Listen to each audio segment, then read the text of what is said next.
Okay, bonjour tout le monde, bon après-midi. Hello everybody. Hope you've had a great week.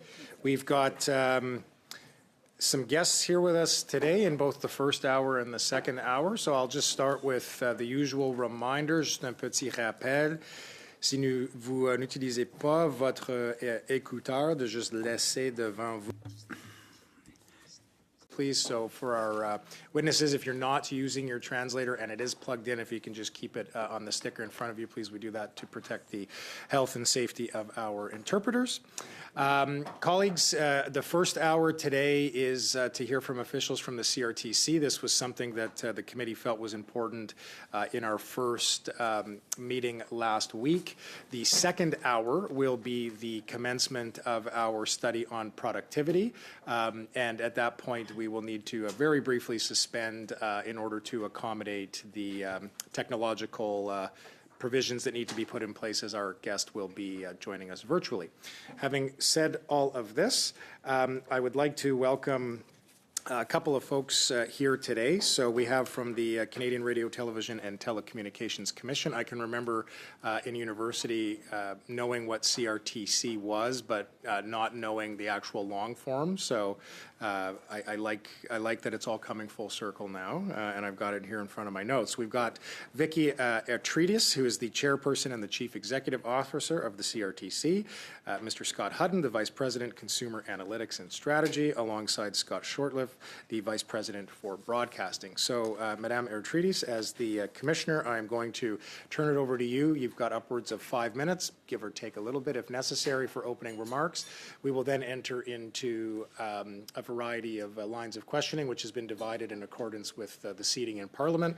That questioning will begin with my colleagues from the Conservative Party, Liberal, Bloc, and we will rotate from there. With that, if you have any questions at any point, please don't hesitate to ask. A reminder, all questions and responses come through the chair. And with that, Madame Ertridis, I turn the floor over to you. Welcome to the Industry Committee. I may have turned that off. Okay. Well, good afternoon, and thank you very much for inviting us to join you today. I would like to acknowledge that we are appearing here on the traditional unceded territory of the Algonquin Anishinaabe people. I am pleased to be joined by Scott and Scott to make things easier or perhaps more complicated. So Scott Shortliff is head of broadcasting at the CRTC, and Scott Hutton is head of consumers, analytics, and strategy. Before we get into the committee members' questions, perhaps I could share a little bit of context about the CRTC and about some of the work that we have been doing. So starting with a quick overview, the CRTC is an independent quasi-judicial tribunal that regulates the communications sector in the public interest. So we hold consultations on telecommunications and broadcasting matters, and we make decisions that are based on the public record. The commission consists of 9 members, so there's a chairperson, there is a vice chairperson for broadcasting, and a vice chairperson for telecommunications, and we have 6 regional commissioners who are located across the country. The commission is supported by a team of expert staff who help us make informed decisions. We are moving quickly to make those decisions because we know that everybody needs certainty with respect to the regulatory regime. And at the same time, we're consulting broadly because we know that better policy happens when we listen to individuals, to businesses, to organizations that help bring diverse voices into the conversation. Dans ce contexte, j'aimerais vous parler de certains. With that context, I'll touch on some of our work that help ensure that Canadians can tell their stories and find, watch, listen to the broadcast content they're looking for. Through the amended Broadcasting Act, Parliament has entrusted us with a mandate to set up a modern broadcasting framework. This includes that the system or the services will support Canadian and Indigenous content. One of the first key decisions under the new legislation required that the online streaming services who need some local content, the content of French language content, and Indigenous content. Contributions are estimated at $200 million annually flowing into the broadcasting system. And of course, our work continues. For example, since the decision has been published, we've taken action to support local news, particularly in smaller markets where there are fewer options. We continue to consult through a number of public proceedings, and we are issuing more decisions this fall that will fundamentally change the broadcasting system in Canada. Into our work on the broadcasting side. On the telecommunications side, we have heard how critical high-quality internet and cell phone services are for employment opportunities, for education, for healthcare, for safety, for connecting to loved ones, and so much more. As an example, just last week, my colleagues and I met with an Indigenous-led nonprofit community group in Winnipeg that shared with us the challenges that their community members are facing because of a lack of what they call meaningful connectivity, due in large part to affordability issues. And we know that that problem is not unique to Winnipeg. We have heard the same thing across the country, and I'm sure that committee members have heard that as well. So we are doing our part to help address internet and cell phone affordability and connectivity. For internet services, we provided competitors with the ability to deliver more choice for Canadians and lower prices by allowing them to sell plans using the networks of the large telephone companies. More than a dozen companies are already using that new framework to offer new internet options to consumers. For cell phone services, we are allowing competitors to operate on the networks of large cell phone providers, and competitors are now offering Canadian cell phone plans in new regions. And according to StatsCan data, prices for cell phone services fell by 16.7% between 2023 and 2024. At the same time, we want to ensure that we have a healthy industry and an innovative industry. So to that end, we put measures in place to make sure that companies continue to invest in high-quality networks. That includes setting fair rates so that large companies are paid for the cost of building fiber networks, and we delayed competitive access to brand new fiber until 2029. As we continue to promote competition and promote investment in internet and cell phone services, we are also doing our part to help connect rural, remote, and Indigenous communities across Canada. In 2019, the CRTC launched a broadband fund as a small part of a broad effort by federal, provincial, and territorial governments to address gaps in connectivity. To date, the CRTC has allocated over $750 million to projects that provide internet or cell phone services to nearly 50,000 homes in over 290 communities. Voilà donc certains de nos travaux dans le secteur des télécommunications. And this is some of our work in telecommunications. The third and final area I'd like to touch on is our work to protect and empower consumers. Last year, the CRTC launched a comprehensive Consumer Protection Action Plan to help protect and empower Canadians. And to this end, we've initiated 4 public proceedings covering everything from preventing bill shock, limiting fees, and to make it easier to compare offers and switch plans. This is a critical area of our work. It will continue to be a focus for the CRTC. So stay tuned. We are doing work on multiple fronts. I touched on a few of them this afternoon, but the list is long. We are also taking action in areas like international roaming, like service outages, and like the Online News Act. We are always listening to what Canadians need, and we know the committee is doing the same. So we look forward to hearing your questions and your views, and thank you again for inviting us to appear before you today. Okay, thank you very much for the opening remarks. We'll turn now to the Conservative Party for the first round, which will be 6 minutes. Mr. Falk, the floor is yours, sir. Okay. Okay, sorry, my list is not correct then. Thank you, Mr. Chair. The floor is yours. And again, thank you guys for taking the time to be with us here today and providing us with this briefing from the Canadian Radio, Television and Telecommunications Commission. And I share the Chair's remarks of now fully understanding the full name, but knowing what it was in short form before. So I want to ask you today about the Online News Act, Bill C-18. So one of the factors the CRT must consider under the Act is whether local and independent news outlets are truly benefiting. However, we've already heard from local outlets such as the River Valley Sun that their audience essentially disappeared overnight when Meta pulled out. So before C-18, the River Valley Sun, which distributes 6,000 free newspapers monthly, relied heavily on Facebook to share its content. It saw around 500,000 engagements in a typical month before the news ban saw the audience abruptly cut off. The ban is also causing financial pain. Teresa Blackburn's newspaper, which is the River Valley Sun, they used to go live on Facebook at some local events with businesses paying for that coverage. Blackburn said that losing that ability has cost them the equivalent of 2 months of printing newspapers or the cost of hiring a summer student. So given what we've seen so far, do you think you can confidently say that independent, rural, and startup publishers are benefiting from this legislation, or do you feel that they're being further marginalized? Perhaps I will take that question, sir, and thank you for the question. It's very important that we support local newspapers in Canada as well as local radio and television.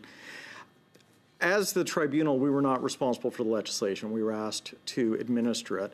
So I have to be very careful because it's not our role to either criticize or applaud legislation, or it's our role to administer it. What I can say is we do see that $100 million is flowing into the news system, and it is going to a wide variety of news outlets across Canada.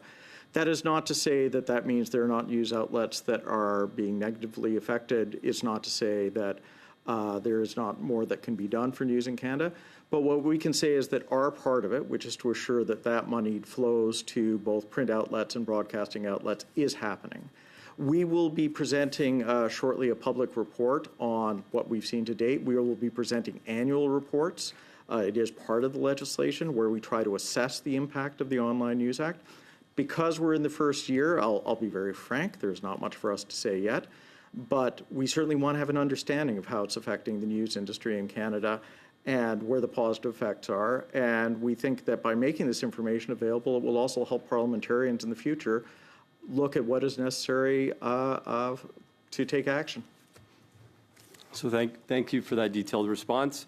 According to Professor Alfred Hermida at the University of British Columbia School of Journalism, who's researched Canadian digital startups, he estimates about 30% of local news audiences disappeared overnight due to Meta's blackout. He stated, if you're a local startup, the key thing you need to do is develop your audience, and social media has become a very important tool for audience engagement. You don't have the marketing budget and the reach of the larger players, so social media is a good way to alert people that you exist. Just I'm curious if this kind of fallout was anticipated in the initial consultations, and if so, was there feedback given to Parliament or to committee at the time so that the impact could be considered as part of the legislation implementation? I have to say, in terms of our public consultations, that is really more of a question for the Department of Canadian Heritage. We were not responsible for the legislation, what it says. We were people who received the legislation and then had to implement it. When we've done our public processes around C-18, it was really saying this is the state of the legislation. The legislation says that companies have to self-identify to us, which Google did. Meta chose not to and chose instead to withdraw news from their platform. That was within the ambit of the law, which we had no say on one way or another. So the CRTC has been tasked with ensuring fairness and transparency in bargaining, but that framework only kicks in after the negotiations begin. In cases where a platform exists before any bargaining even starts, what options, if any, are available to small publishers? Would you say that this creates a gap in the process that leaves the most vulnerable players without meaningful protection? I would say that the way the legislation and the regulations that empowered it were set up, they were set up so that Google had the option of making a deal with a single distributor, which is called the Canadian Journalism Collective. Although we had to approve that, we did not set up that organization. It has an independent board, and it makes the decisions on whether individual news outlets are eligible to receive funds. I think that was, and here I am taking interpretation, Parliament intentionally did not want the CRTC to be the ones choosing which news outlets receive funds. Therefore, there is an independent body that does that. We certified that it is a legitimate body and we will audit it, but we removed ourselves from the question of, we didn't remove ourselves, the legislation removed us from the question of who exactly will receive funds and do they qualify under the Act. Thanks very much, Mr. Guglielmin. Ms. Akan, the floor is yours for 6 minutes. Thank you very much, Mr. Chair. Thank you very much for coming here today. I have a few questions, and I will start with the CRTC. With the growing demand for data and digital services, network reliability is critical to maintain affordability.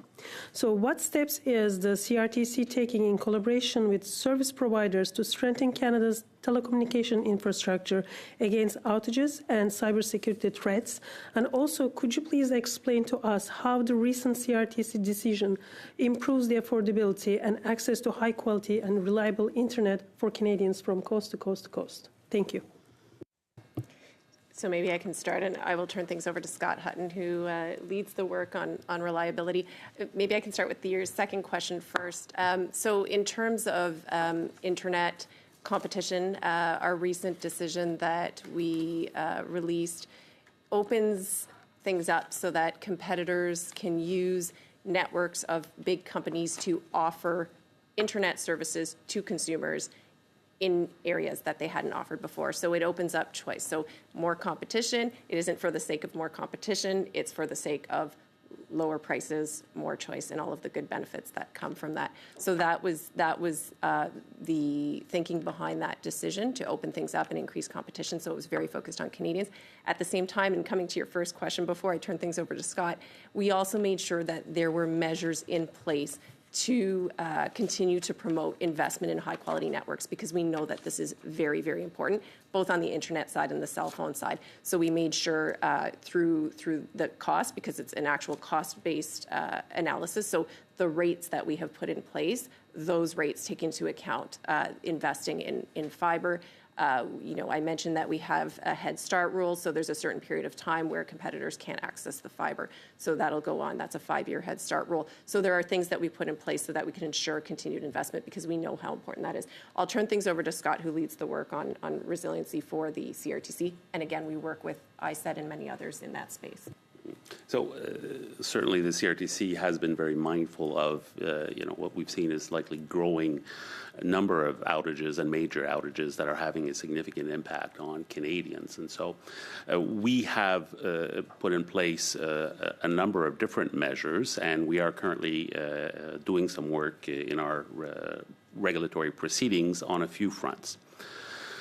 Our first area of concern was when an outage occurs, there are certainly impacts on Canadians, but there's also impacts with respect to the safety and security of Canadians, whether it's for alerting purposes, whether it's for reaching emergency services. So our first step was to put in place an interim regime, which we've now finalized, to prioritize just that, emergency services in that regime, to make sure that all parties in a certain area, when there is an outage, that the emergency response personnel, the teams, the municipalities are made aware of an outage, because they need to be able to react and not be surprised in that particular case. So to report on that front. We are also, following that piece of work, we are now working in a regulatory proceeding going forward to work with all of the companies to be able to establish sort of, if I can put it more on the technical side, what are good practices for network resiliency?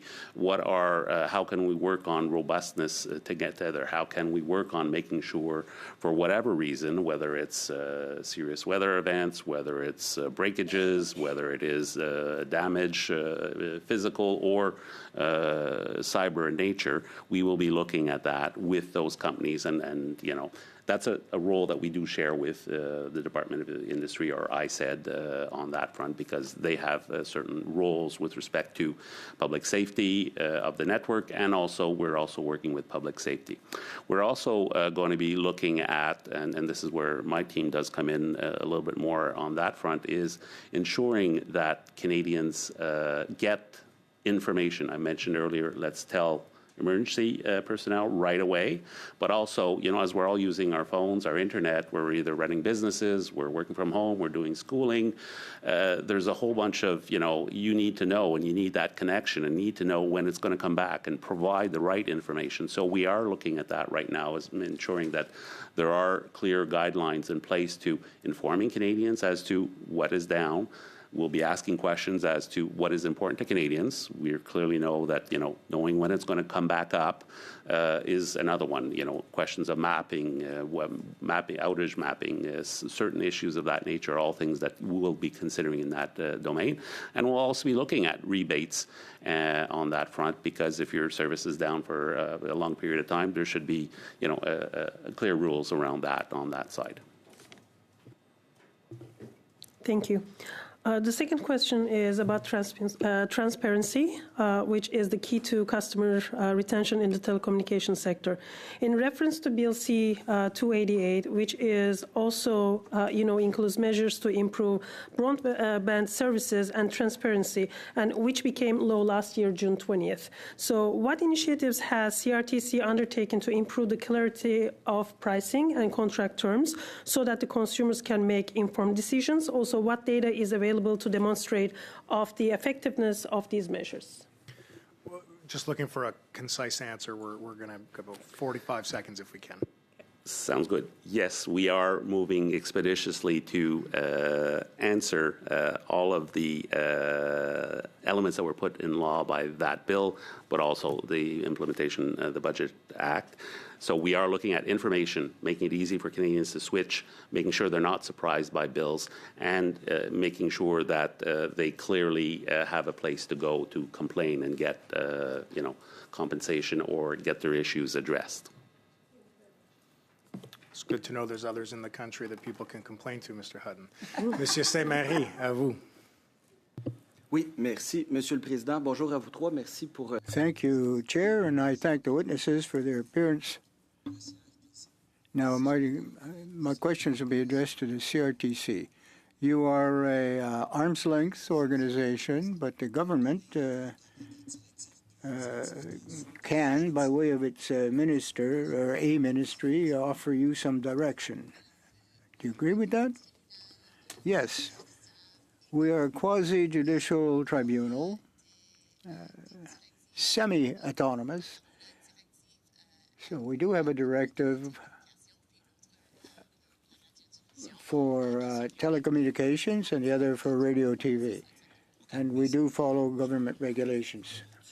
Thank you. Totally different subject. Community radio stakeholders have contacted me, and they tell me that when they deal you there for changes to criteria or parameters, it takes a long time to get a decision, sometimes years. Is this something that you would hope to accelerate the decision-making process? Well, I'll begin, but I'll ask my colleague who's in charge of broadcasting. Yes.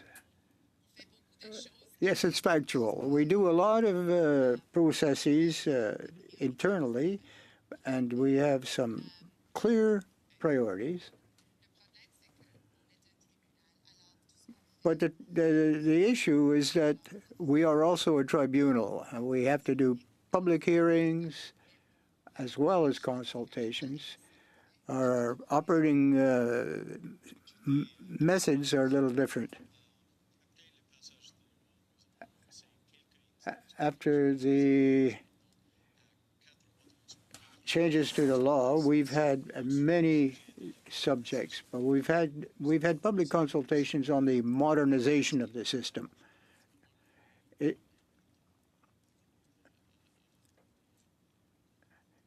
In our methodology, I'm just looking for words here, but it's very important to have a good balance to deal with smaller collectivities and larger players in the game. I might say that certain decisions are forthcoming in the near future, and we're doing our best. Well, that's encouraging. Thank you. My next questions will deal with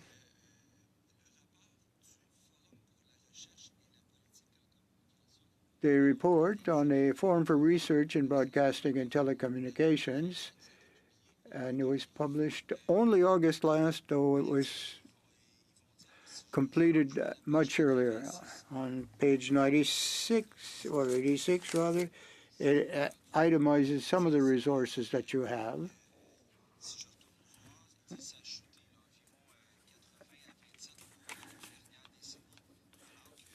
And that your resources have fallen from 80% to 27% over the last few years.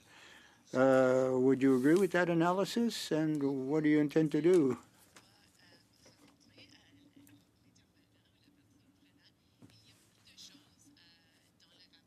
There's quite a number of issues in the report which have become issues for us, and we're dealing with them as issues. And we're solving a lot of these issues. We deal with the stakeholders, of course, or the intervener. We have staff working under Scott. We have a team that's working on these questions. But we're doing a lot of work, a lot of progress. Well, that's a very important report, and it's coming back to the publication of information. We want to ensure that Canadians are kept current as to what's going on at the CRTC. We know that it also has a function as a tribunal, and some people don't really realize that. So what is CRTC? That even yourself have admitted that it's a hard acronym to deal with. We are working to improve our data collection and organization system. We are also working with commitment and engagement issues for people that don't really deal with the CRTC, Indigenous communities, rural and isolated, different groups, and we're trying to attract their interest and deal with their issues. You've asked us if we've eliminated some of the regulations to reduce bureaucracy, of course. And yes, we have indeed over the years to concentrate on new projects and leave it to Parliament if they want to modify legislation or introduce new legislation. We might be able to discuss some of that. There's been quite a few new regulations on broadcasting introduced into the law. So it's we're trying to find the ideal method of operation. Minutes. Thank you, Mr. Chair. Thank you again for being here. I want to talk to you about scams and frauds today. The Canadian Anti-Fraud Centre has reported that Canadians lost $647 million to scams in 2024 and estimates only 5 to 10% of frauds are reported. And the Canadian Banker Association estimates the true cost to Canadians could have been as much as $6 to $12 billion in 2024. So a staggering number. Clearly more needs to be done, and this committee has agreed to investigate this issue at a future study. And at my constituency office recently, actually, we had quite a sophisticated scam call where an individual called. It said RBC Banking on the caller ID, and they were quite sophisticated in their speech. And thanks to my very clever staffer, she picked up on it and saved the day for us. But it was very sophisticated, and I was just quite shocked that it said that on the caller ID. So my understanding, in 2021, the CRTC put out a compliance and enforcement directive to telecommunications companies to authenticate and verify caller ID for internet protocol-based voice calls as a condition of offering their services. But to my knowledge, there is no equivalent directive for traditional landlines. So either way, scam calls are getting through to Canadians as we speak and costing them thousands of dollars. So what, in your view, can the CRTC do to enforce these protocols for both internet-based calls and traditional phone lines? Maybe I'll start. Yeah, so I fully appreciating that these scam calls are beyond an annoyance for many people because a lot of money is being lost. It's a challenge with enforcement because obviously it's like whack-a-mole, and it's obviously a global issue. We do have a part to play. We have a very small team at the CRTC, less than 20 people, who works on spam, and that's in collaboration with the Competition Bureau and the Office of the Privacy Commissioner, so we work collaboratively with them. A lot of the activity that is happening right now falls more into sort of cybercrime and is more criminal in nature. We have a civil regime, so the work that we do is only on the civil side. I don't know if you can add anything in terms of the specifics on that, Scott. Well, I think you've highlighted the overall approach that we take with respect to the precise question. That is a practice called spoofing. So people are. That's the common way that people are calling it. And how it was occurring, it was, the measures that we have put in place do apply to all landlines, on that front. I think, if I can put it this way, the source of the issue was that there were nefarious players connecting through IP, and it's because of that IP technology that they were able to spoof. So as to make sure that they try to close that IP door to minimize spoofing on that front. Thank you. And so that was in 2021, and it's still happening. So what more can be done on your end to I understand you're not an enforcement agency in this way, but you are in a large part. So perhaps I'm just understanding the division of powers. But you've put out the directive. Cell phone or telecommunications companies don't seem to be doing enough. I'm not trying to blame them. I'd like to learn more about what the challenges are there, and we will hopefully in due time. But the directive doesn't seem to be effective. Is there anything else that you can do to enforce it further? Well, the innovation in this domain knows no bounds, if I can say that simply. We have continued. That is certainly an element that we did work on with respect to the telephone companies and trying to halt spoofing. There's a number of other measures that are constantly being put in place, whether it's telephone companies using new forms of, abilities to block, to be able to identify calls that are not legitimate on that front. So in the network, there are various working groups that are being put together collectively with the industry, and each company is also, and our teams in that domain are working with them and following closely and encouraging various efforts, whether it's using AI to identify instantaneously calls that are not legitimate, but that work is continuing on a constant basis, but unfortunately, the innovation there knows no bounds. No, thank you very much. But it's my understanding, though, that, of course, telecommunications in this country is governed by the Act, and that you have the powers within that Act to impose any sort of conditions on telecom. So again, there's this directive. It seems fairly clear. So if telecoms, and I recognize technology is evolving, it's a very difficult issue. But from your regulatory side, you've put forward this directive. It's not being fulfilled perhaps for very good reasons. But is there nothing more that you can do? And I'm hearing that perhaps not, to sort of further enforce this directive. No, I think the message is we are continuously working with the companies to improve this situation and make sure that from a telecommunications standpoint, these forms of calls are minimized. Thank you, Madame Dancho. Madame O'Rourke, floor is yours for 5 minutes. Merci, Monsieur le Président. J'ai siégé comme... Thank you, Chair. I was in a position of being the vice president on the board. I was a member of the board for 4 further years, and we also had a committee on French language services, particularly for university broadcast establishments. Now, I'm aware of your role And how do you ensure that Anglophones as well as Francophones in Quebec have access to appropriate or sufficient,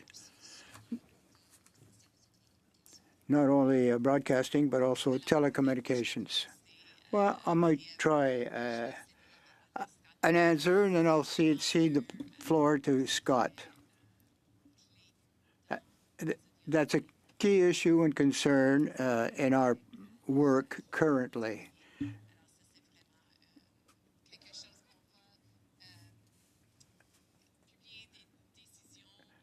This is something that we're going to be providing publications and decisions very shortly. No, it's a very high priority question. There are two broadcast markets in Canada, Anglophone and Francophone, which is quite distinct, one from the other. In the French market, we have a market in Quebec and French outside of Quebec. So we have to take a look at the situation and try to resolve that in an equitable fashion. We've done so for certain regions, and we make sure that there's available French language content, quality services and product throughout the country. We have a working group on what they call minority language group populations. We have meetings, of course, with these communities and to discuss their issues, their challenges, and how to deal with those issues to ensure that the adequate level of French and, of course, of English as well in that minority language group.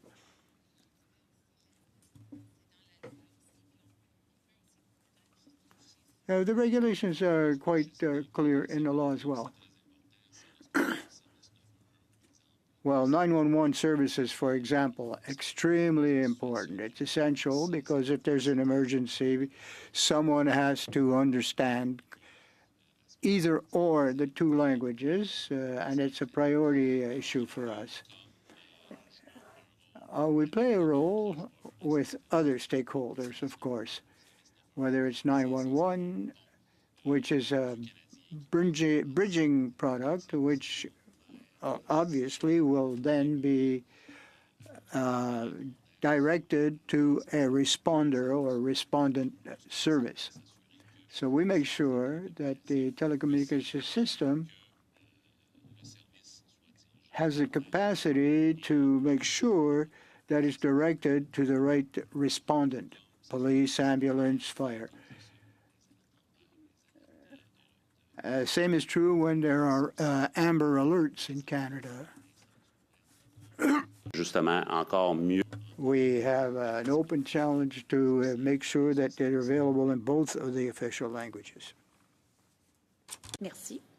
And I just wanted to ask a separate question in English. We saw catastrophic wildfires in this country this year. And I'm wondering if you can help me understand what is the impact of these wildfires on critical infrastructure? How do we create redundancies to ensure that these systems are robust? And if you have a moment, I know I'm probably running out of time, how do we ensure the security of those networks as well? About 60 seconds, Mr. Hutton. Certainly, with climate change, whether it's wildfires, whether it's storms, whether it's towers going down, we're certainly looking, what we have done for the first part, as I mentioned earlier, is let's look at, advising both Canadians and emergency personnel. The other work that we're doing is with the technical people to try to make sure that see what are the good practices, look internationally to see how it's done elsewhere, see what some companies who do better on that front are doing here so that we can see if there is a way for us to help on that environment. Now, it's a shared responsibility between us because we regulate and have certain powers, ISED has certain responsibilities, and so does public safety. So it's a shared environment on that front. And but we are certainly looking at that, and we don't have answers as to how to do better yet, but that's what we're trying to find. Merci, Madame O'Rourke. Monsieur Saint-Marie, 2 minutes. Monsieur Saint-Marie. Donc, évidemment, Thank you. Yes, the issue of French content is very important. And I want to make sure that if there's a report on this matter, that we make it available to us. Now, on page 37 of this, you're no longer printing any reports on affordability by percentiles of salary. So how can you ensure that it's going to be affordable for all? Well, we share the task of data collection with a number of other stakeholders or partners.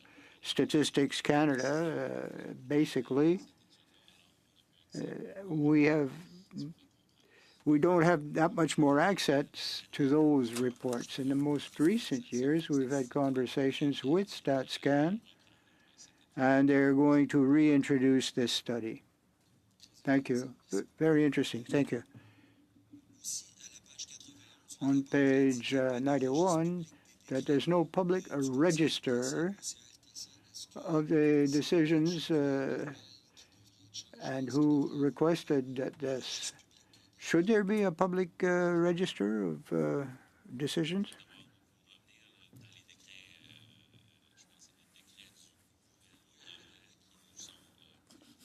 I think that the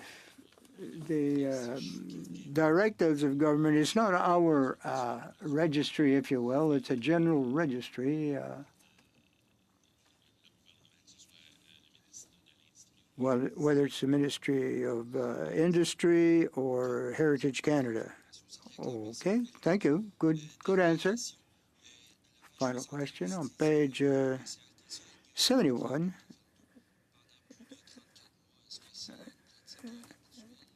That there were no orders made, orders in council between for 34 months.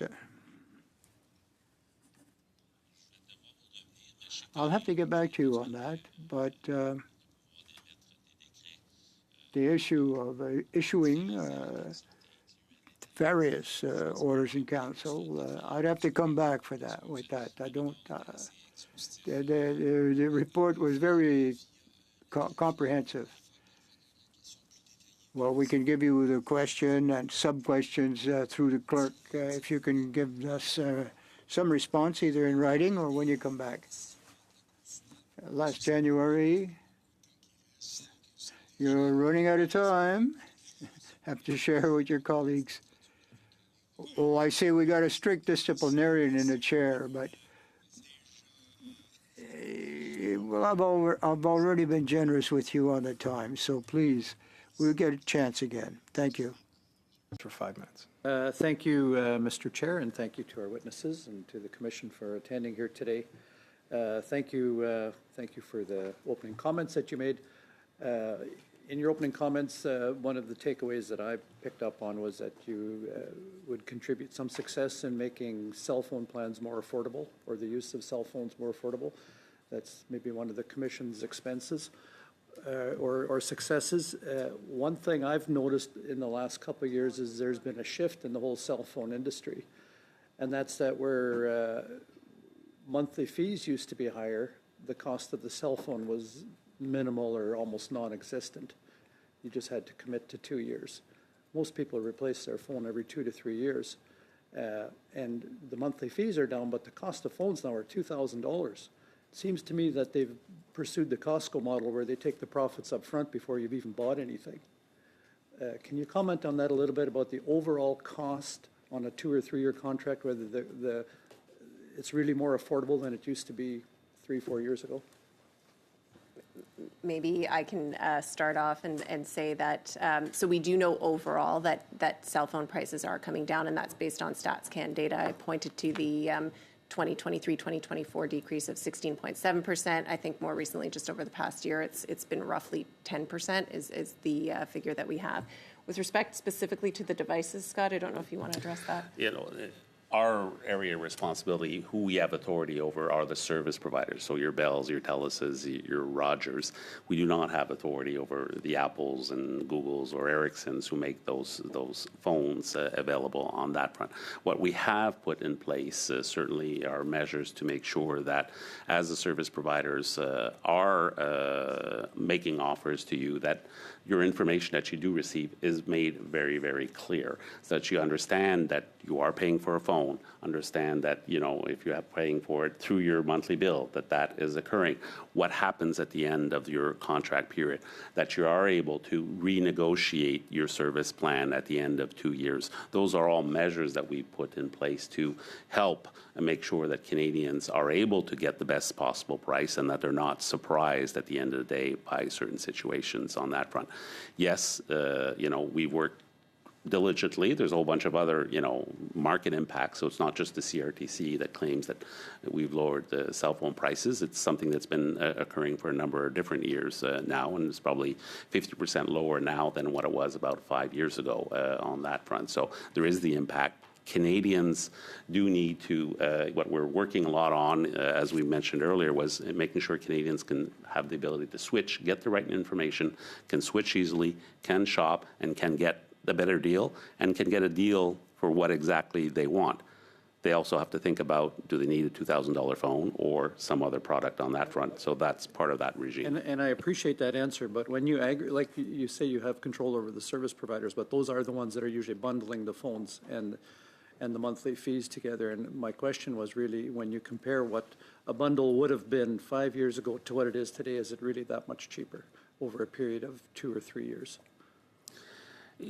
What Canadians have been feeling is that they have been, over the last number of years, companies have been selling them plans, maybe with more data, more speeds, more options on that front, and more phone, if to put it quite frankly. So yes, over the last number of years, Canadians have not been feeling or didn't have the impression that they were getting better prices.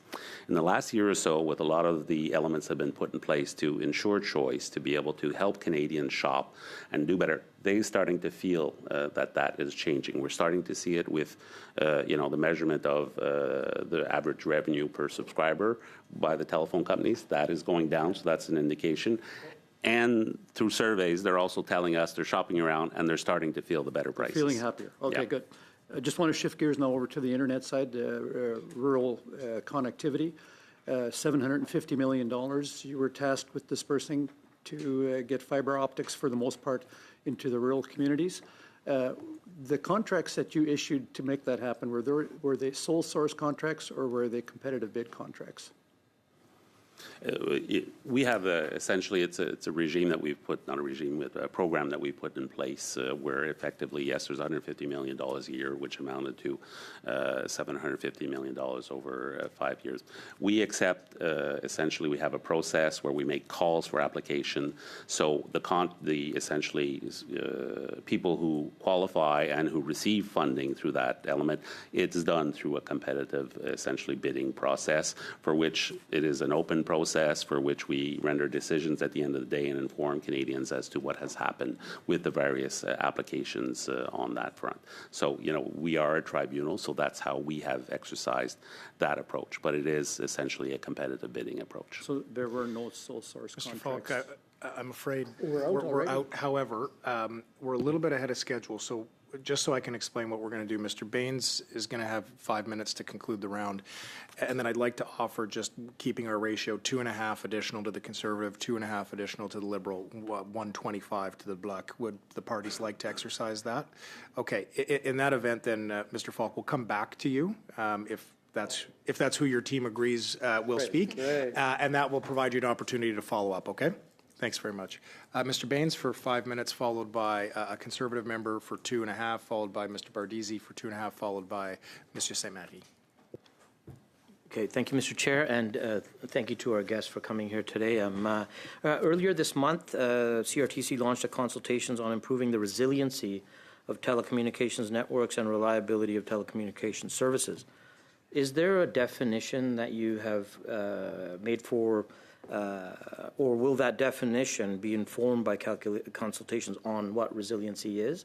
And just another little part to it is, will this include hostile foreign actors, transnational issues that we know, the challenges that I know that my colleague across the way talked about scams and frauds. So I wanted to just ask if the resiliency from hostile foreign actors, both state and non-state, are part of that definition also. The process that we have open is asking all of those questions. Should there be a definition? What is the definition? What is an outage? What are the technical parameters around that? So, yes, we are looking at all that. We don't have the answer yet because we are asking those questions and working with, as we mentioned earlier, all of the players here in our country, looking across the world also what are great practices elsewhere to be able to integrate that into the Canadian system. We are looking at all forms of outages to answer your latter question. Thank you. I'll go back to maybe Ms. Atreides. There's been a lot of press regarding the wholesale mandated access to fiber to premises, which is better understood as fiber infrastructure for internet services. So it was obviously clearly a complex issue, one where your regulatory body was asked to provide recommendations to government. I'm wondering if you could speak to why this issue has such an impact on Canadians. Sure. So this was a process that was run over a period of roughly 18 months. We did a public proceeding, public consultation, welcomed a number of different interveners from major companies to smaller competitors, consumer groups, the Competition Bureau, and a number of others. And so following a large public proceeding and a public hearing over a period of a week in February 2024, we issued that decision where we decided that we would be giving access to the fiber of major companies so that competitive options could be offered where they hadn't been offered before, so that consumers would have new options, which again, more choice means lower prices, more innovation. And so that's why we opened that up for Canadians. At the same time, we are always mindful of making sure that we're promoting investment, and that is why we impose some of those measures in that same decision. So ultimately leveling the playing field for competition. So thank you for that. You know, through the broadband fund, the CRTC has awarded over $500 million to over 50 projects across the country, and connecting communities from Newfoundland to Nunavut with emergency services, infrastructure, internet. Why is it important for rural and remote communities to have access to this infrastructure? So my very first public hearing that I chaired was in Whitehorse, and the stories that we heard there about telecommunications in the far north were troubling, to say the least. We heard about kids losing 1, 2, and 3 years of school during the pandemic because they did not have connectivity. We heard a lot of other troubling stories, and you hear that across the country when you meet with Canadians. And again, I'm sure this committee and committee members have heard similar stories. So it's telecommunications are so important to every part of our lives.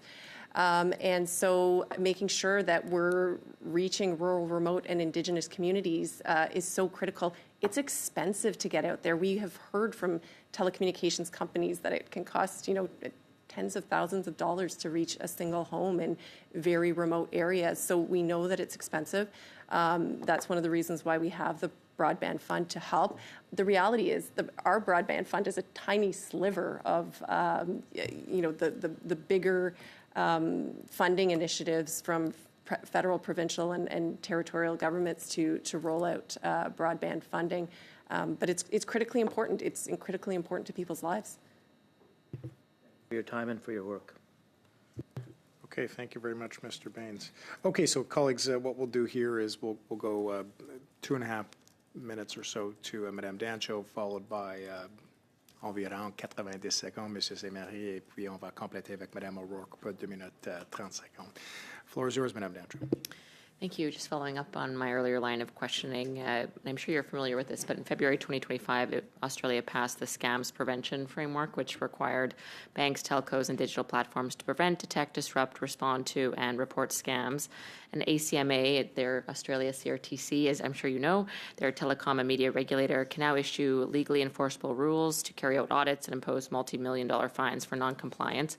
Would we require legislative change for those powers, for you to have those powers, and would you find them useful in enforcing the directives you put forward? The first answer is we do not have those legislative powers right now. Our regime in this domain is very much a civil one, and it's meant to, to address spam and the annoyance and the nuisance and regulate how legitimate companies deal with Canadians, their customers and consumers on that front. That's what we do primarily in that domain. We are in contact with ACMA. We are, we chat with them often enough, so we're following up with them to see how they will be implementing this and what will be the effect of that new law in that domain. But we are not in that business right now. Thank you very much for that. And I think the effect so far since just February 2025 has been a 26% decrease in frauds and scams, the only decrease being experienced in the world. So they're doing something right. I don't know if it's the right fit for Canada, but I appreciate the further insight you're able to provide today. And it certainly gives us a bit of a foundation to work on should we move forward with a study on this here. Thank you. Good. I'm back all over the place here. Monsieur Saint-Marie, à vous pour... Mr. Saint-Marie, 2.5 minutes. People are not really watching as much conventional, traditional television. They're going more for streaming platforms, which are generally under the control of major international, non-Canadian megacorps. How can we ensure that Canadian providers compete? Can we do it? Can you help on that? No, this is the topic of the day for us. It's high on the menu. We've had public hearings, consultations, and I can't give you any results right now because we're still analyzing the results of those. How to find traditional and digital balance. There's a lot of difference, obviously, as to the services that are being offered. And some companies are larger than others in the field of digital provision. Netflix, for example. So how can we find a comprehensive system which includes digital services, traditional over-the-air television and radio? So we're seized by that issue now. We will have 3 weeks of hearings. With over 500 interveners, some written briefs, of course. And this is our concern, our preoccupation right now. We would hope to end up with a response pretty soon. Thank you, Mr. Saint-Marie. Thank you. I'd like to follow up with Saint-Marie. Question. We have excellent interpretation and translation services throughout Canada, I believe, and we want to have a consistent and loyal translation to tell our stories. Importance of access to e-learning in rural, remote areas and in the Arctic, which is also a sovereignty issue about having Canadians live across the territory. I'm wondering if you could expand on just how critical it is for individuals, for businesses, for the provision of e-health that is, more and more prevalent. tell us just how critical this expansion of access to telecommunications is for rural and remote communities that can often be more affordable places to live than in the larger cities. I don't think that it is dramatic to say that in some cases it's a matter of life and death. I mean, we heard that in Whitehorse as well. There was a situation where, because of a lack of connectivity, an elder was lying on the floor and couldn't access any sort of telecommunication services because of a failure in connectivity. I mentioned that last week we were in Winnipeg, and Scott and I were there with a couple of others in the north end of Winnipeg, and just hearing the very human stories about, I mean, you know, people cannot find employment. They do not have connectivity. They don't have devices in many cases. They can't apply for jobs. It comes down to people, and the impact is significant. And again, I'm sure that committee members hear these troubling stories all the time. And through you, Mr. Chair, when you have these conversations, are you also talking with businesses that would like to establish in smaller centers if they had that kind of connectivity, that they also would be able to, you know, do business with the world if they had better connectivity? The broadband fund is a big part of that, and you know, funding goes to, I mean, a lot of that is working with municipalities and provinces. We work closely with ISET on that, but companies build, and so, you know, they get out there and they build because we're able to fund that. So for sure, we're able to bring companies in to help build this connectivity that's so desperately needed by communities. Thank you very much, Madame O'Rourke. Colleagues, that concludes our first hour of today's meeting. Thank you very much to the representatives from the CRTC for being here. There was certainly a kind of swath of different topics there, and I think that it's always interesting because the beauty of these committees and appearances like this is the opportunity for members of Parliament to bring back the very grassroots things they're hearing from constituents and pose those questions to folks who are very senior in these departments making important decisions that have ramifications for them. So it was quite useful to hear from you today. We appreciate your time and look forward to the next time we have a chance to speak with you. Colleagues, we're going to suspend briefly, take about 5 minutes for us to turn over, and then we will begin our productivity study.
Okay, colleagues.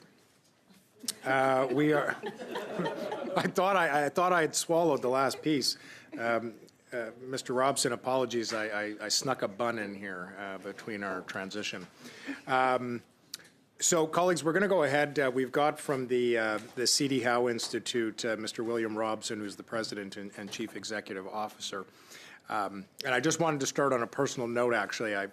Whenever I see C.D. Howe's name, I have a little bit of pride. The reason for that is that my great-uncle, David Golden, was not only the first Jewish deputy minister in Canadian history, but more importantly, served as deputy minister under C.D. Howe in the post-war years. And that's always a little piece of family history that my father ensured we were aware of. So when I see the name C.D. Howe, I always think of my great-uncle David. So I thought I would use that to help us transition into this second round here. Mr. Robson, I understand that you have made yourself available to us on quite short notice, so we are appreciative of that.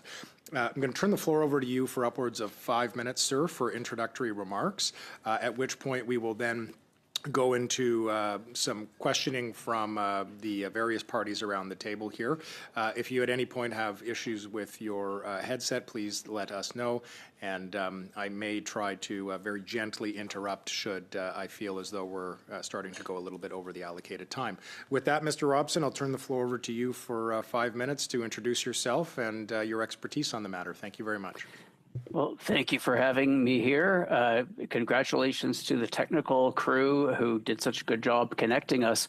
Alan Levine has a book that's just about to come out on the dollar a year men. So if you're interested in reading more about the accomplishments of your ancestors and C.D. Howe himself, there's a great new source coming out.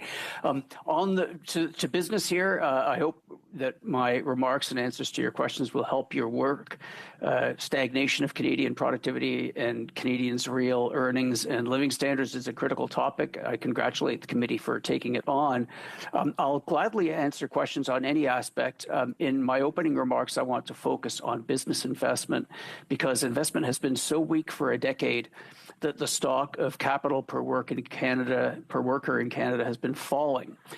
If we don't turn that around, the sustained improvements in productivity and earnings and living standards we all want to see and that motivate this committee's work will not happen. The capital I'm focusing on is built capital. That means non-residential buildings and engineering, machinery and equipment, M&E, plus intellectual property products. Other types of capital matter, and the efficiency that we use our capital with matters, but the built capital is absolutely critical. If you look around the world, high-income countries have lots of built capital, lots of non-residential structures, M&E, and intellectual property products per worker. Low-income companies have little built capital per worker. And the crux here is that over the past decade, our investment in these types of capital in Canada have not kept pace with depreciation, have not kept pace with population growth. So the capital stock per worker has fallen, and you won't find anything like that since the days of C.D. Howe. This institute publishes an annual report that compares investment per worker in Canada with the past and with other countries. The international comparisons matter for many reasons. One reason is that if we saw other developed countries also investing less, we might take comfort that we weren't standing out in a bad way or losing ground against countries that are equipping their workers better. But that's not what we find. Even when we're only looking at the more developed countries, so leaving rapid industrializers like China and India out, we see gaps between investment per worker abroad and in Canada that have widened over the past decade. And the contrast with the United States, which is, as everyone knows, our closest neighbor and our biggest trading partner and also our fiercest competitor, is very alarming. Now, comparing investment across the two countries is not straightforward. In Canada, we have tended to invest more in non-residential structures. That's partly because our economy is more natural resource focused. But the gap in our favor in that area has narrowed. We invest less in intellectual property products, which the two countries don't measure in exactly the same way. That gap has widened. I focus on M&E particularly, though, because the types of capital there are more straightforward to compare. Vehicles, industrial machinery, electronic equipment, such as you were discussing in your previous session, Those tend to be more similar between the United States and Canada, and it's more salient because M&E investment is critical to making so many of the tradable products that are vulnerable to U.S. protectionism. We want to be as competitive as possible in those areas. Now, here's an area where U.S. businesses have invested more for as long as we have numbers.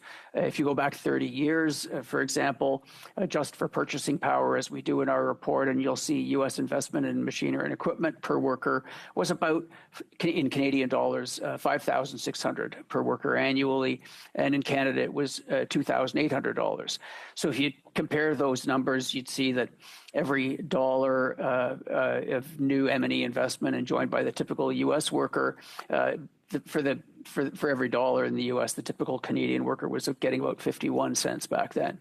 Over the next decade and more, we closed the gap. So by 2008, business investment in M&E stood at about $7,000 Canadian dollars per U.S. worker, and the Canadian figure was $4,400. So it's better. For every dollar of new M&E per U.S. worker that year, Canadian workers got 63 cents. But the change since then, U.S. investment is up and ours is down. And in the second quarter of this year, the most recent data we have, U.S. businesses invested in M&E at an annual rate of nearly, in Canadian dollars, $12,800 per worker. The equivalent Canadian figure, $4,100. So you compare those, for every dollar of new M&E for every U.S. worker on average, the Canadian worker was getting only 32 cents. Now, Canadian witnesses' opening remarks should not exceed 5 minutes, so I'll wrap up, and I'd be glad to respond to questions about why this is happening and what we can do about it. I do want to underline, I focused on built capital and especially the gap between machinery and equipment investment per worker in the U.S. and Canada, because it's such a key indicator of our recent attractiveness to investment and our prospects for productivity in the future. If U.S. businesses are equipping their workers at triple the rate that we are, that's an annual gap in dollars of about $8,500 in M&E alone. We've got a big problem. Everyone will remember, it'll probably be in your report, that Bank of Canada Senior Deputy Governor Carolyn Rogers said 18 months ago now that Canada had a productivity emergency. It was time to break the glass. Things have gotten worse since then, and I hope this committee's work will help us find the hammer. Thank you again for having me with you today, and I look forward to your comments and your questions. Thank you very much, Mr. Robson. Mr. Falk, the floor will be yours for 6 minutes to start us off. Thank you, Mr. Chair, and thank you, Mr. Robson, for your attendance here at committee today. Appreciate your comments and the insight that you have and also that your organization provides.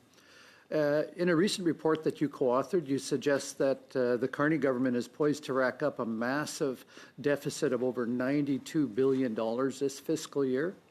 And as you know, this is almost double what has been forecasted from within the government itself.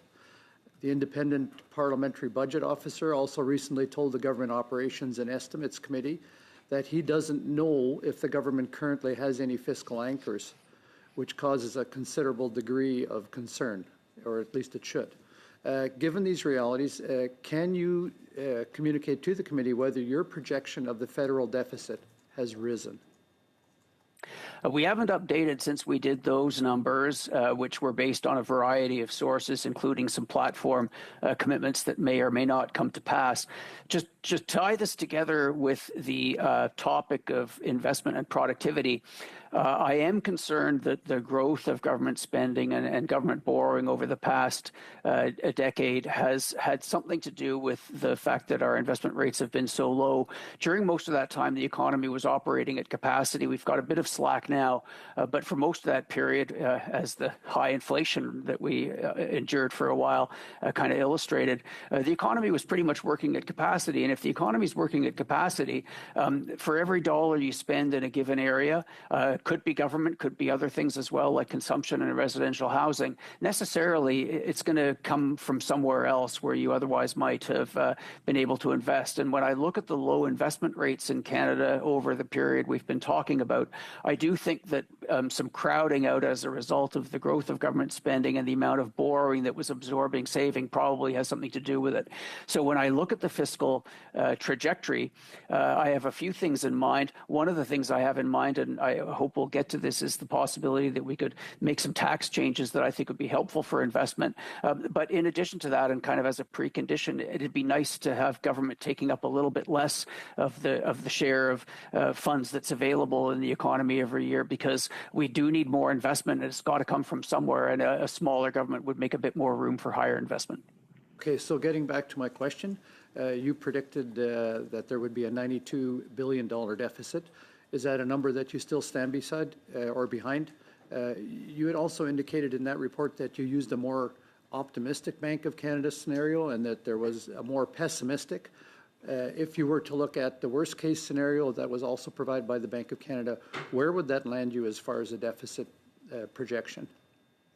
I can follow up with a number if that's of interest to you, because we did use the more optimistic projection, as you point out. We have not updated those numbers. I look forward to the fall budget, and I hope that we will see numbers that are less than those, but that was the best we could do with the information we had at the time. Okay. When you look at the reluctance of Canadians to invest in workers, is it actually a machinery and equipment investment that's missing, or is it an outflow? You made one comment that you think the economy is actually functioning at capacity.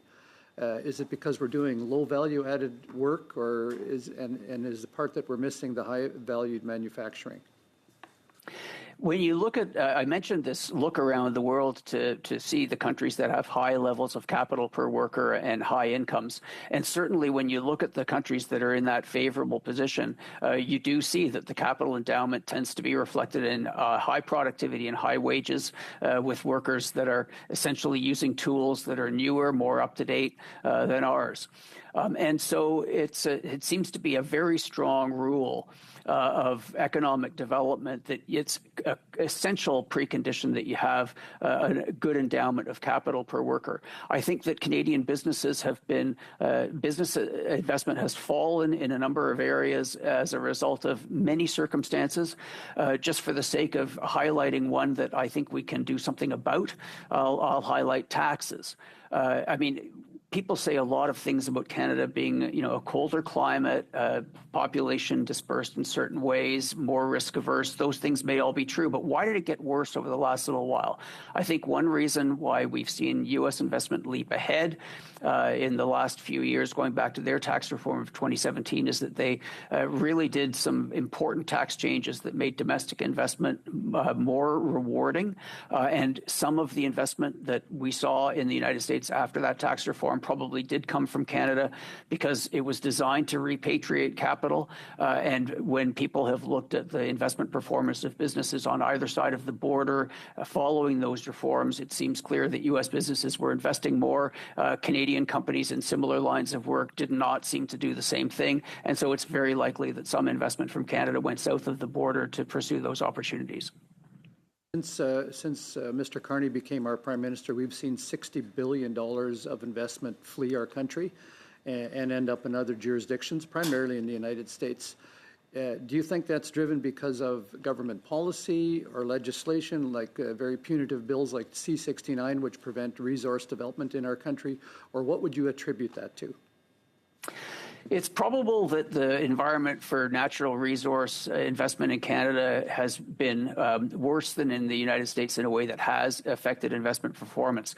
Over the past decade, what I've been talking about the last 10 years, many of you will recall, some with a fair amount of pain, that there was a big collapse in the price of oil in 2014.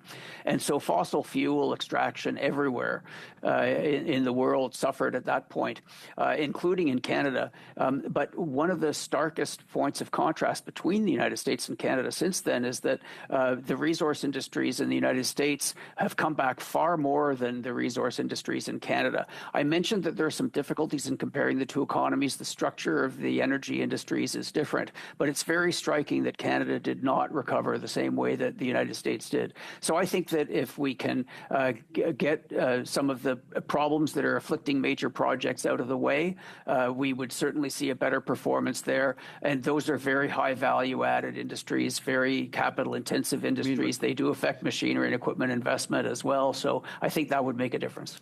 And by the Mr. Falk, I'm problems, you sorry, mean we're 50 legislation, seconds over now. So I'm going to move on to the next speaker, who would be Mr. Bardizzi for 6 minutes. Okay.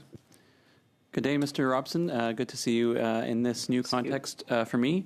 I just want to start with a question, a follow-up on the question, a comment you made on the U.S. corporate tax changes. Since then, the U.S. seems to be pursuing a model of state capitalism that I don't know if we've seen in Western countries, with continuing to drive down corporate tax rates, but also taking shares in companies, doing very aggressive mercantilist work to try to repatriate investment. Just generally, what do you see as implications for Canada in this, what appears to be a new emerging model? Well, U.S. aggressiveness on the trade front and in some of the ways that you have mentioned is concerning for a variety of reasons. I don't think some of the state capitalism that is being undertaken on this almost a ad hoc basis, it seems, is necessarily going to work out very well. When I talk about potentially doing something on the tax side, one of the reasons that I tend to focus in that area is because there are things that we can do that will have reasonably predictable effects. For example, if we were to cut the top corporate income tax rate to try and restore our tax competitiveness to what it was before the U.S. tax changes, I'm fairly confident that that would have the effects that we want. If we were to have an investment tax credit for a temporary investment tax credit, again, I'm fairly confident that that would have predictable and positive effects. If we try to outmuscle the U.S. When it comes to subsidies or taking these ownership stakes in companies, I fear that we will not be able to make very good choices. I don't think they're making very good choices. I think that will produce a lot of time, or take a lot of time, produce a lot of friction, produce a lot of lobbying and other types of things that are a bit wasteful from an economic point of view. So I much prefer us to react to some of the things that the U.S. is doing with instruments that are more neutral in their application, that are easier to implement with confidence that they will have the effects that we want. And so when I talk about, I know we're not ready to talk about cuts in corporate tax rates at the moment. It doesn't seem to be the right atmosphere for it. But an investment tax credit, we know what that would do. It's easy to design, and it's a lot better than deciding that we're going to take a stake in one of the big tech companies, for example. You mentioned the relative investment in capital between the U.S. and Canada. One of the areas in which we have a relatively large endowment of capital is through our pension plans. And I know you've done lots of work on pensions in the past. Do you have a view on the role of Canadian pension plan investment in the Canadian economy? I would love to see Canadian pension plans invest more in Canada, and if I may speak for them, I think that they would be very happy to do so. The difficulty that they face is that many of the assets that are most attractive for them to invest in are not easy to come by in Canada. It makes a lot of sense for a Canadian pension fund to invest in the types of assets that Canadians, including Canadian pensioners, will use themselves. It makes a lot of sense for them to own airports that Canadians and Canadian pensioners are flying through. If we have toll roads, toll bridges, if we have other types of infrastructure that pays a return, Canadian pension funds would love to invest in that as opposed to investing in other countries, especially in countries where they don't understand the environment as well, where there may be political risks. It's a great hedge for them. So I would like to see more of that kind of investment. I think that the best way to attract it, and the federal government could do something here in the airport area, for example, in the short run, that's a very good way of thinking about how to boost investment here and attract capital of a kind that'll be very happy to invest here at home. Do you see any high capital, stable return projects that could be on the table around the corner? You know, there's a lot of conversation in Canada, and we have a proposal around high-speed rail. Is that the kind of project that could attract pension plan investment along the lines that you're discussing? It could. High-speed rail is very attractive. It's also a little bit risky. Pension funds like to do things that are a little safer, and when you're first getting into an area, the sorts of things that are very attractive to them, and we have some examples of this already, are electric utilities. Water isn't such a big thing for private investment in Canada, but it could be, and we have a lot of investment we're going to need in water, drinking water and sewers in the coming years. I mentioned airports already. I'll just underline it because that's an area that the federal government has some control over. So I do think that there is a lot of potential for pension fund investment in Canada. I don't know if your question was inspired by some of the proposals that have been made to restrict foreign investment by our pension funds.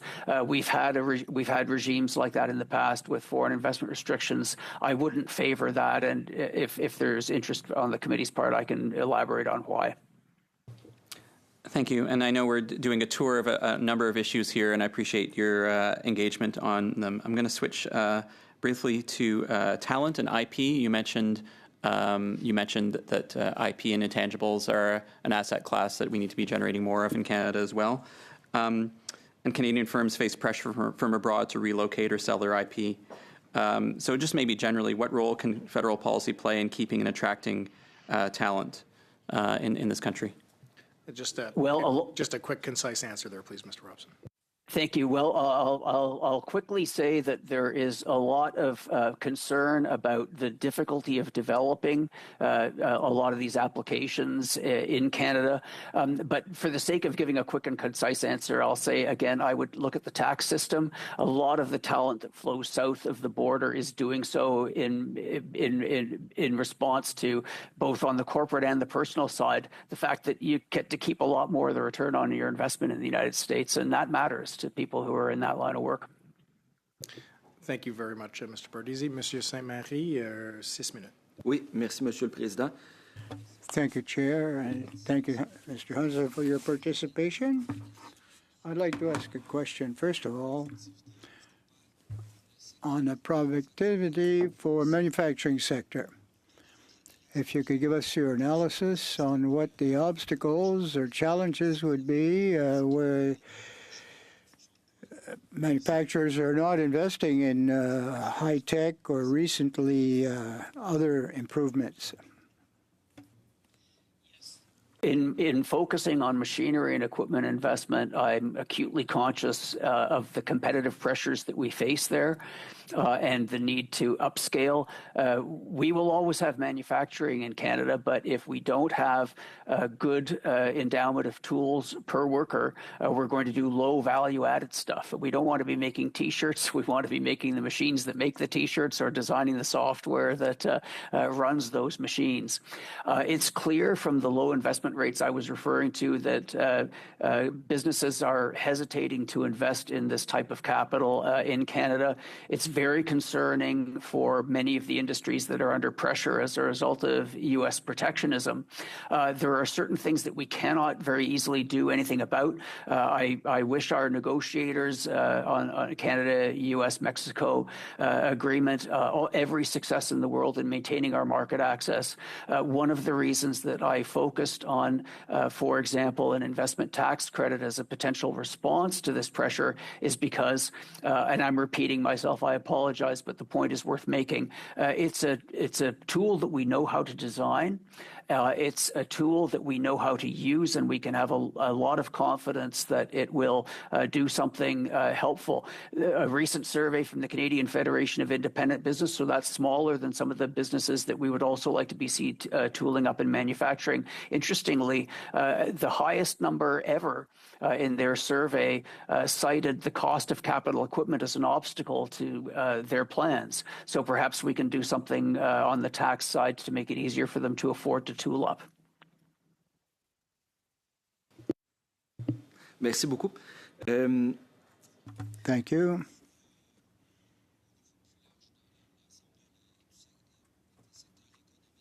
Well, in the broader economy, there's many sectors that seem to be operated by subsidiaries of American companies, automobiles, for example, in Ontario, or the petroleum hydrocarbons. Is there any factor that hinders the improvement of these sectors? Research and development would be the property of the mother company rather than the subsidiary. So what kind of obstacle does this pose for Canada? I share the concerns of many, and perhaps your question reflects this, at the difficulty that Canada has in retaining head offices and retaining head office functions. When I talk to people who work for multinational companies and ask them what it is that attracts them to Canada, they cite a number of positive factors. They cite the quality of the workforce. They cite the rule of law. They cite the predictability of policy. We have a lot of assets, and that's one of the reasons why you see as much activity by multinationals here in Canada. When it comes to the head office functions, I think that there's a bit of a critical mass issue for us. I apologize for not attempting to say that in French. We do not want to see the professional services going south of the border, and as it becomes easier for people to work remotely and for functions in different companies to be spread out, I would like to see Canada doing what it can to retain talent. In Quebec, in Ontario, in several other provinces, we have top marginal personal income tax rates that are over 50%. I think when you get over 50%, you're sending a strong signal to somebody who's wondering where they would like to deploy their talents. And it's not surprising to me that we see some head office functions moving to areas where the bite on that extra dollar earned is a bit less. I don't think we can go down very far, both politically and economically. It would be difficult to do, but it would be very nice to see that top rate get down below 50%. Very often, including in Canada, when we've contemplated tax reform, people have said when you get over 50%, that's psychologically and economically damaging. OK. Merci. Dernière question sur un autre sujet. J'ai l'impression. Final question, other question. Many startup companies, very innovative, SMEs, for example, they often will be absorbed by a major corporation, and the productivity might increase, but it actually will be to the benefit of the American head office. Is there anything we can do about that? I've already expressed the concerns that I share about the movement of some of these high-value jobs south of the border. Most of the income in the economy flows to labor. We would like more capital owners, including Canadian pension funds, to be reaping the returns from investment. But when I focus on investment per worker, it's because that is the key driver of higher wages and better living standards for people. So I would love to see the pie sliced a little differently so that Canadian owners of capital, Canadian entrepreneurs are getting a bigger slice of the pie. But if we have higher investment per worker, I guarantee that the workers themselves will benefit from it because they do earn most of the income in the economy. So I'd start with looking at those investment numbers. I said in my presentation how critical I think it is to watch those numbers. If this committee is successful in its work, we will be talking about better numbers than that if I'm invited back or when you're doing your work. If we do not get those investment per worker numbers up, I fear for the future of manufacturing in this country. I fear for the future of wages in this country, and I fear that we will continue to lose talent. Merci, Monsieur Saint-Marie. Mr. Guglielmi for 5 minutes. Thank you, Mr. Robson, for being here. Appreciate your time. I want to turn to the energy sector, which is key in Canada's economic recovery. So the C.D. Howe Institute's September 2024 report highlights a decline in investment per worker in the oil and gas sector compared to the U.S., citing less favorable regulatory environment since 2015. Now, just yesterday, we learned that TC Energy, a Canadian company, is investing $8.5 billion in energy infrastructure. However, unfortunately, that's in the United States.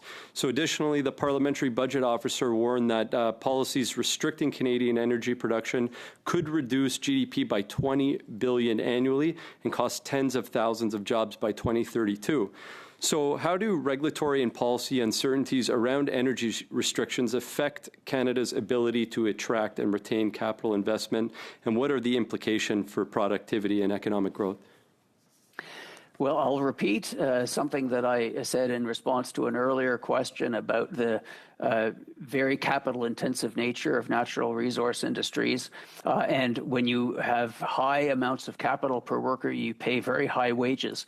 You alluded already, so I'll say that the knock-on effects from investment in natural resource projects, including oil and gas extraction, are considerable. One of the reasons that machinery and equipment investment has been weaker in Canada than in the United States is because of the amount of machinery and equipment that is used in the fossil fuel sector and in the energy sector generally. I would like to see us do a more thorough revamp. Bill C5, as we call it, is sort of addressing in a piecemeal fashion some of the obstacles that face individual projects. But there's no question in my mind, and talking to industry executives as you do, you'll know this, they do see that Canada has been a very difficult environment to operate in. For those who are interested in the details, the structure of the industry is different. One of the reasons the United States was able to rebound faster from the oil price collapse is because there's more fracking there, there's more quick turnaround stuff, whereas we have the oil sands, which are by their nature more sort of like base load, if you like that comparison. But the United States has moved ahead quickly on LNG, and we have not. So I think we can see some comparisons with our performance versus the Americans. The world wants our fossil fuels. We will need them for a long time to come. It makes sense for us to develop those resources more fulsomely than we've done over the past decade. Thank you for your response. We just heard, in response to your previous question, just sort of how the opportunity would be decimated for future manufacturing growth and jobs if we don't correct our productivity and investment issue. So what immediate policy actions would you recommend to help reverse Canada's productivity and investment challenges and ensure that we can share in the future of economic prosperity? I have mentioned taxation several times already, so I'll come back to it again because for the reasons that I already mentioned, it's a tool where we can do things. If you turn the knob in a certain direction, you can have a fair amount of confidence that you're going to see a certain result. Many levers of economic policy are not as straightforward as that. I don't think that Canada is ready for any kind of thoroughgoing revamp of the corporate tax system. It takes a long time to talk about that, to get people comfortable with the idea. Ideally, you would have a federal fiscal situation that could tolerate some revenue cost because it's a lot easier to do a tax reform if you can allow revenue to be a little softer for a few years. That way the losers don't lose so much compared to what the winners win.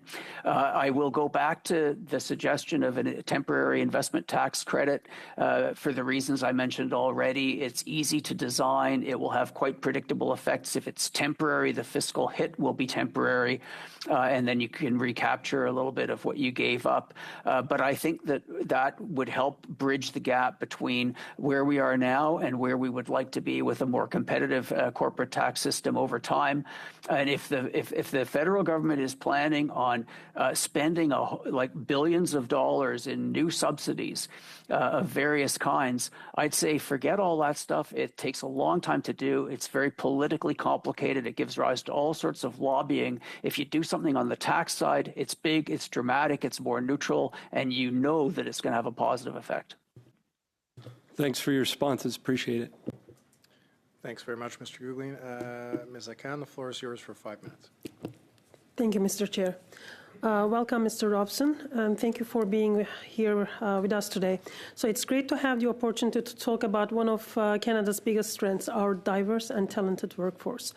Canada attracts many immigrants with a range of skills and talents, including myself.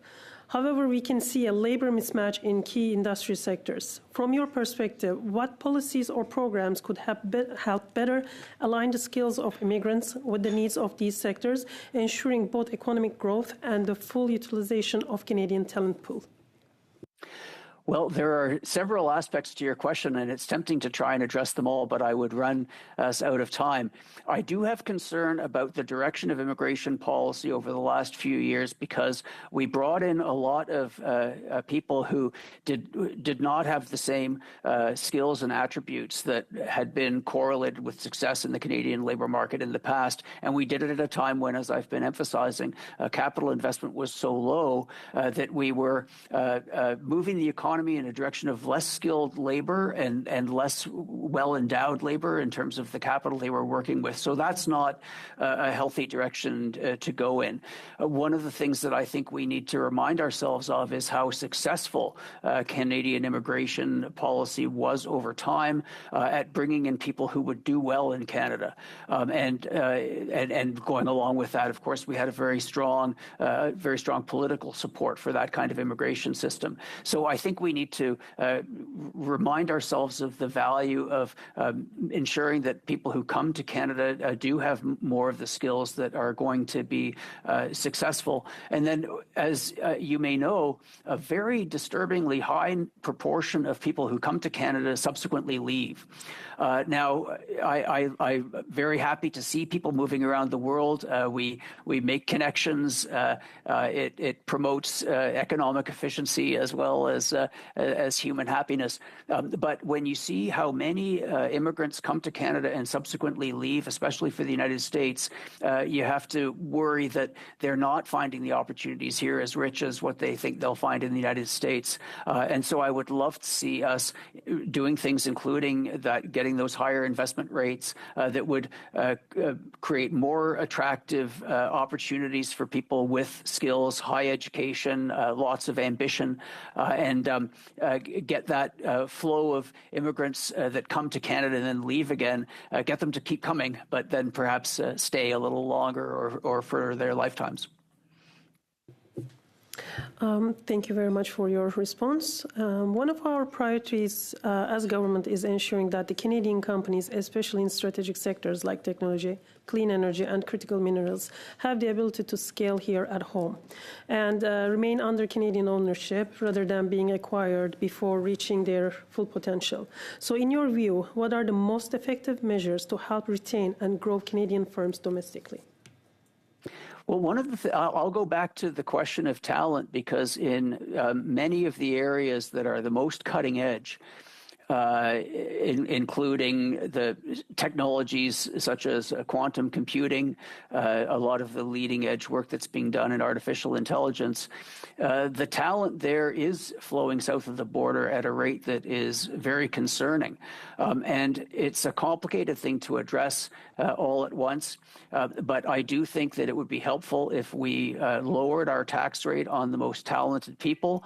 And I think that if the talent wants to be here, then the head offices will tend to be here as well, because people are gregarious, people like to work together, and there's a lot of benefit from collaboration in person in hubs that already have an advantage. And in Canada, we do have a number of them. We're not starting from scratch in that area.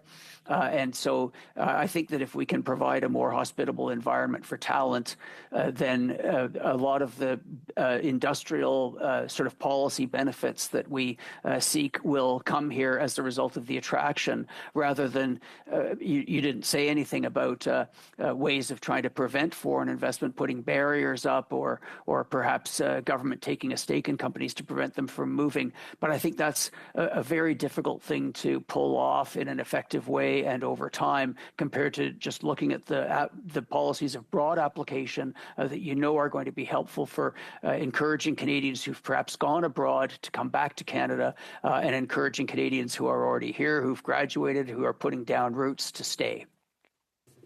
Thank you very much, Mr. Robs. Thank you, Ms. Akan. Monsieur Saint-Marie, 2 minutes, 30 secondes. Oui, merci, Monsieur le Président. Thanks once more, Mr. Chair. Mr. Hudson, I think you get a better fit between the innovations and research conducted in universities and their transfer for commercialization in the enterprise sector. Could we do better to meld these two, given the salaries that are offered in universities to improve the economy of a country?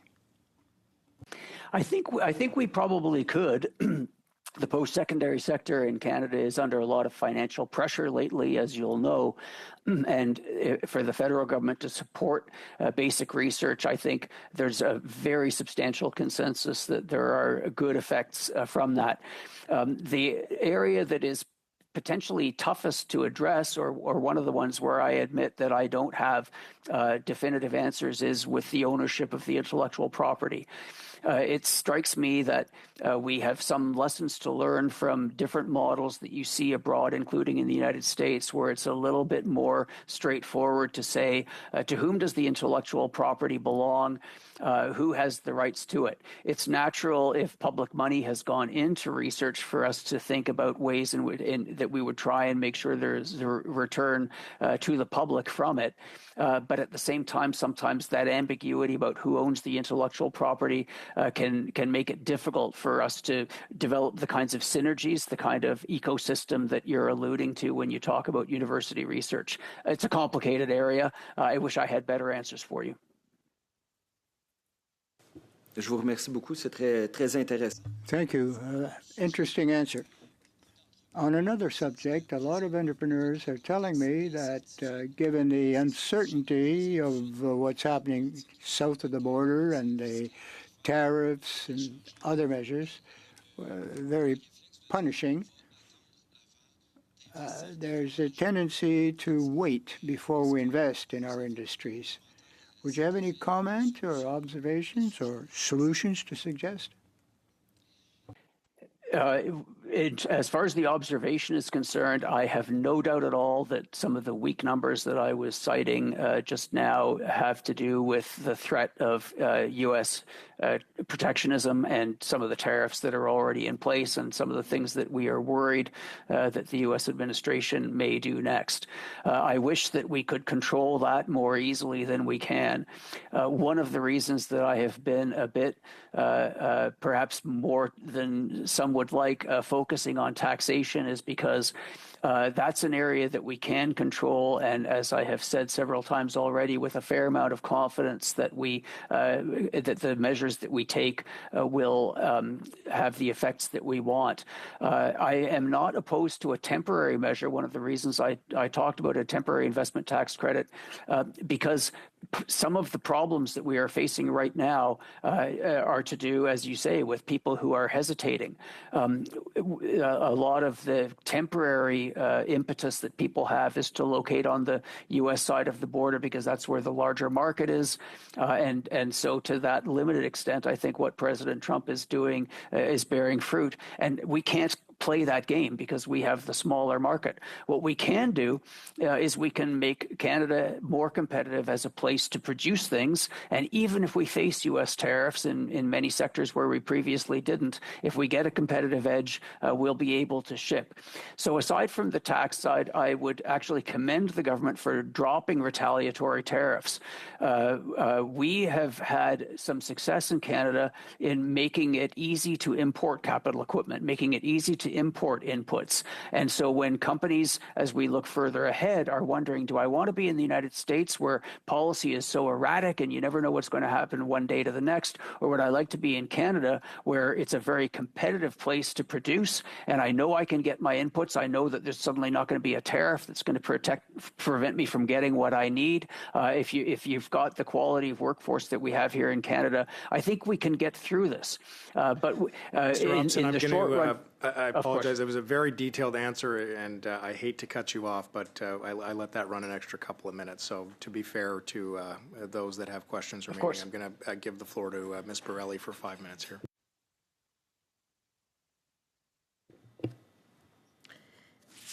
Mr. Robson, thank you so much for being here today to answer our questions.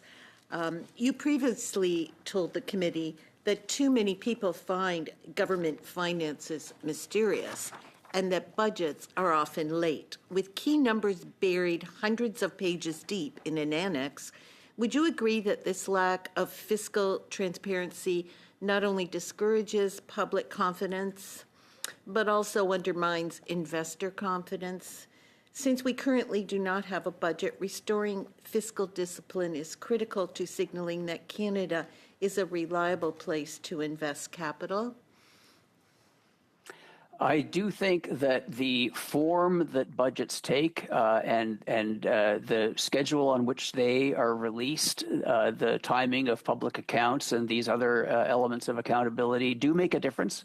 I wouldn't want to overstate it. It's not something that everybody pays attention to.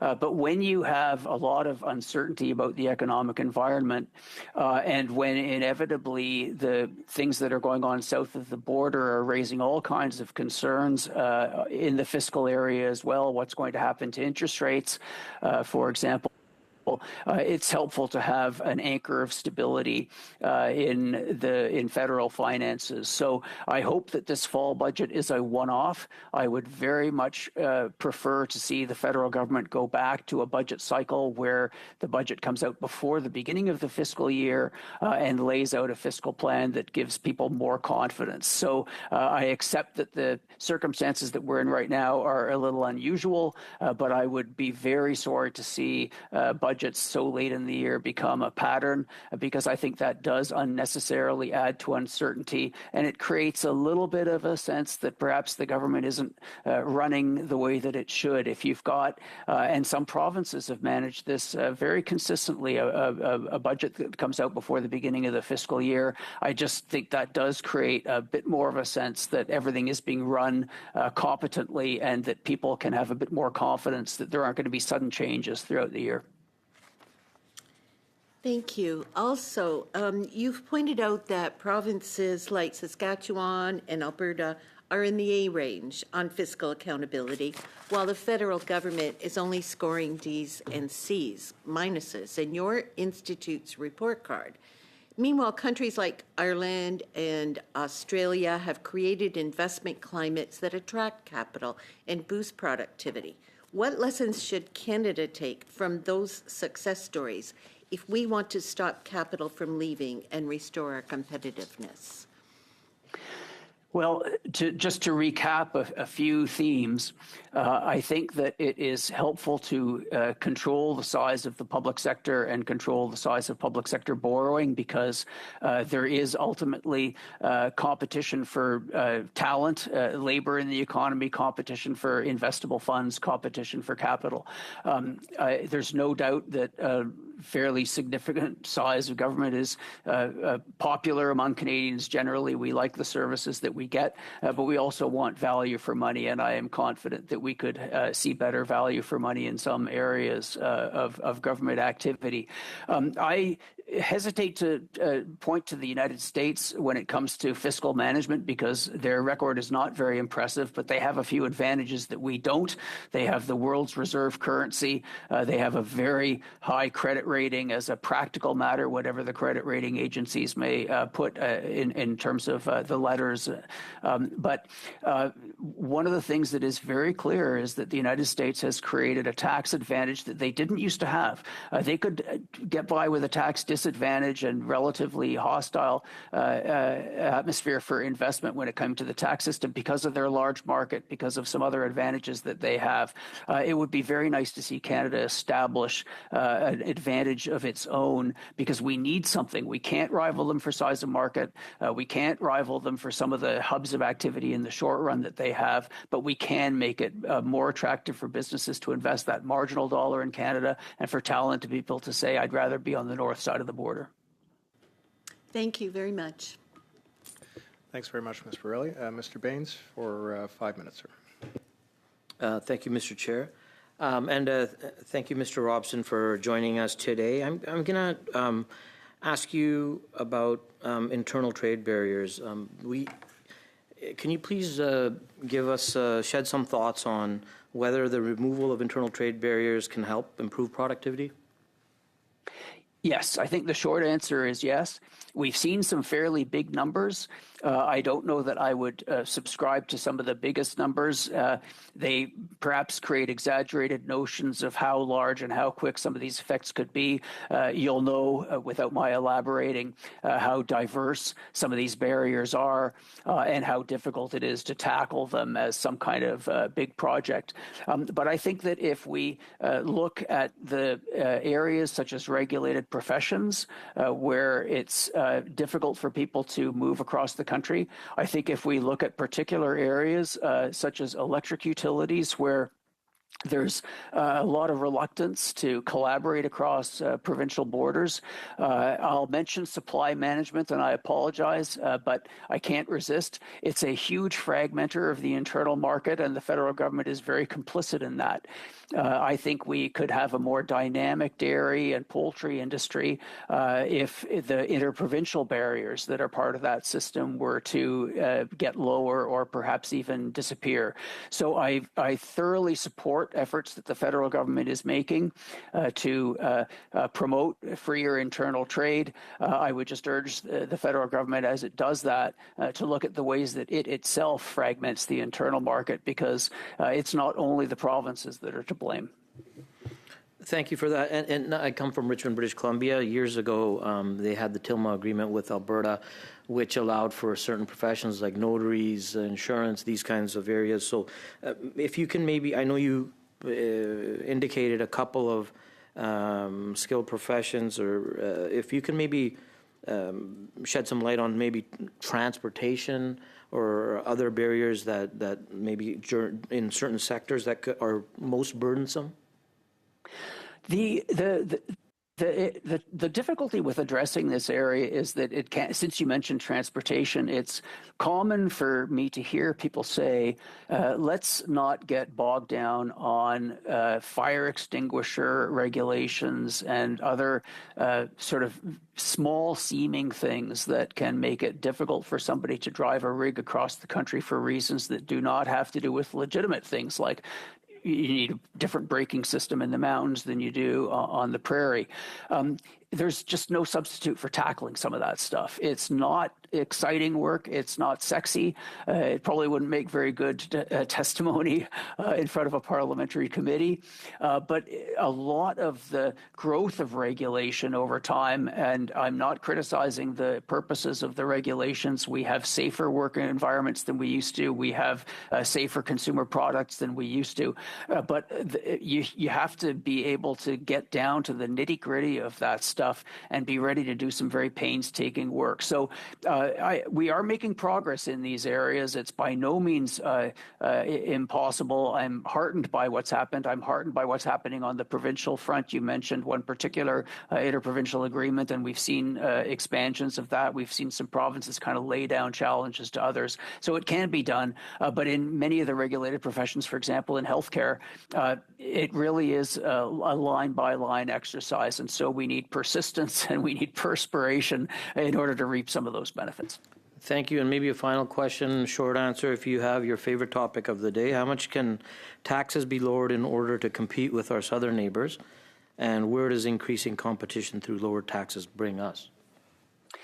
I think that in many cases, the corporate income tax rates that we currently have are actually not yielding much revenue, and in fact, perhaps are high enough that they're actually costing both federal and provincial treasuries revenue.